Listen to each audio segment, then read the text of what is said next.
ছোটবেলায় বলিউডের Tarzan the wonder কার মুভিতে আমরা দেখেছিলাম পানির ওপর দিয়ে কার চলতে। মুভির জনপ্রিয় সেই কারটি ছোট বড় সবার নজর কেড়েছিল। এবার বাংলাদেশেও বাস্তবে সেরকমই একটি ল্যাম্বরগিনি কার চলছে পানির ওপর দিয়ে।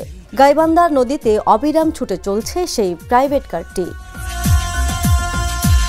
টারজান মুভির নায়কের মতো অবিস্মরণীয় এই কাজটি বাস্তবে রূপ দিয়েছেন সাধারণ একটি পরিবারের ছেলে, গাইবান্ধার ফুলছড়ি উপজেলার রতনপুর গ্রামের 10ম শ্রেণীর ছাত্র রাহাত মিয়া।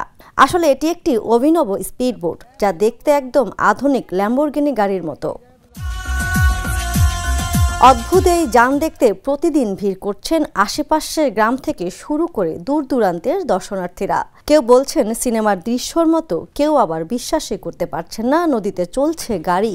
ফেসবুক সহ বিভিন্ন সামাজিক যোগাযোগ মাধ্যমে নদীতে প্রাইভেট কার গাড়ি ছুটে চলার দৃশ্য দেখে মুগ্ধ হয়ে বাস্তবে দেখতে প্রতিদিন নদী পাড়ে ভিড় করছেন উৎসুক জনতা। ল্যাম্বরগিনি আকৃতির গাড়িটিতে একসাথে 5 জন বসতে পারে। ঘন্টায় 10 কিলোমিটার গতিতে চলবে। প্রতি ঘন্টায় লাগবে 2 লিটার জ্বালানি তেল।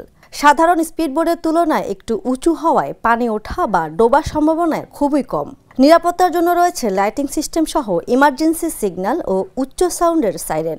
তরুণ উদ্ভাবক রাহাত মিয়া জানান, ল্যাম্বরগিনি আকৃতির স্পিডবোটটি বর্ষায় চলবে নদীতে, আর ভবিষ্যতে শুকনো মৌসুমে রাস্তায় চালানোর পরিকল্পনাও রয়েছে তার।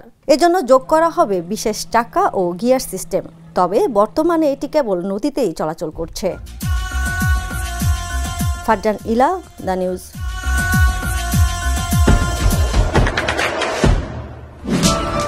দেশে দেশে সবার সাথে, দ্য নিউজ।